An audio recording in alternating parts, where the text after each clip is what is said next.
IPC भारतीय दंड संहिता की प्रमुख धाराएं इस प्रकार हैं। धारा 302 में अगर किसी को हत्या का दोष साबित हो जाता है तो उसे उम्र कैद या फांसी की सजा भी या जुर्माना भी हो सकता है। इस मामले में पुलिस को साबित करना होता है कि कत्ल आरोपी कौन है और मकसद भी क्या था। अब इस धारा में 307 के आधार पर देखा गया कि दूसरे इंसान की हत्या करने की कोशिश करता है तो वह अगर नाकाम होता है तो उसे धारा 307 आईपीसी के तहत सजा दी जाने का प्रावधान है। धारा 395 में डकैती डालना। इस धारा के अनुसार कोई भी अगर किसी के आजीवन कारावास या अवधि के कारण कठिन कारावास से 10 वर्ष तक बढ़ाया जा सकता है और दंडित किया जा सकता है।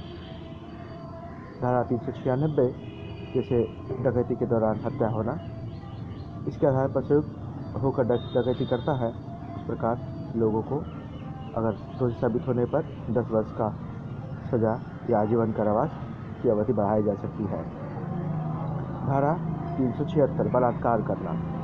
यदि किसी महिला के साथ बलात्कार करने के आरोपी पर यह मुकदमा चलाया जाता है जिसमें अपराध सिद्ध होने पर दोषी को कम से कम 5 साल की अधिकतम सजा और 10 साल कड़ी सजा दिए जाने का प्रावधान है।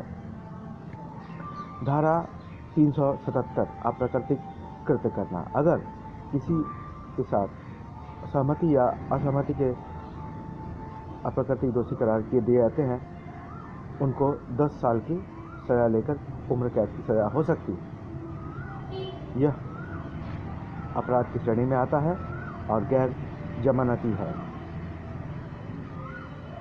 धारा 365 अपहरण करना।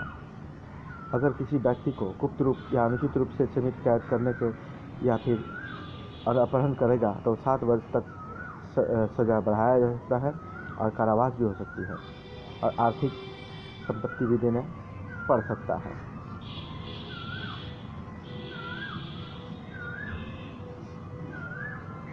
धारा 412 छीना झपटी करना।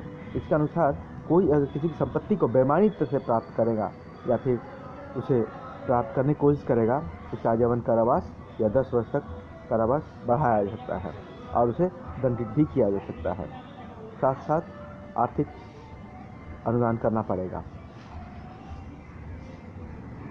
धारा 309 के अनुसार जो भी कोई आत्महत्या करने का प्रयत्न करेगा वो उसे 1 वर्ष का सजा बढ़ाया जा सकता है और आर्थिक दंड या दोनों से दंडित किया जा सकता है।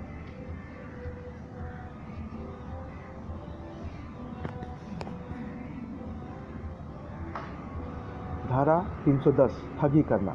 अगर कोई किसी व्यक्ति से या फिर हत्या करने या फिर सहित लूट शिशुओं की चोरी करने में साथ देता है और संबंध रखता है तो वह ठग कहलाता है।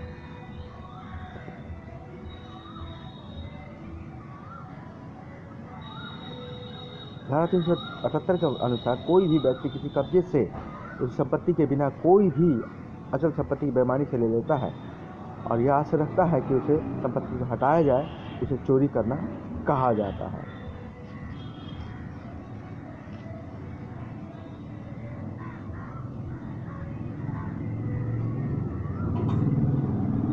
धारा 351 हमला करना। अगर किसी व्यक्ति को कोई भी हमला करने की तैयारी करता है या फिर हमला करता है तो वह आपराधिक बल का प्रयोग करता है, उसे हमला करना कहा जाता है।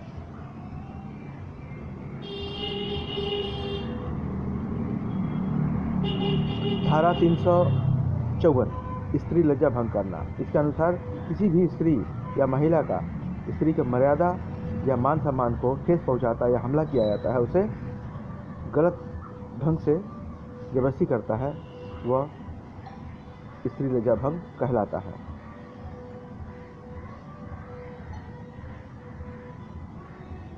धारा 312 गर्भ पारित करना। अगर किसी गर्भवती महिला के मर्जी के खिलाफ या फिर मर्जी के साथ न दे करके गर्भपात कराए और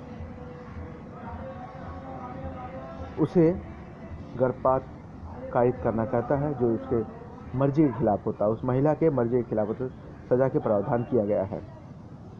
धन्यवाद। आशा करता हूँ कि हमारे दिए गए बताए आईपीसी का मतलब आपको ज़रूर पसंद आएगा।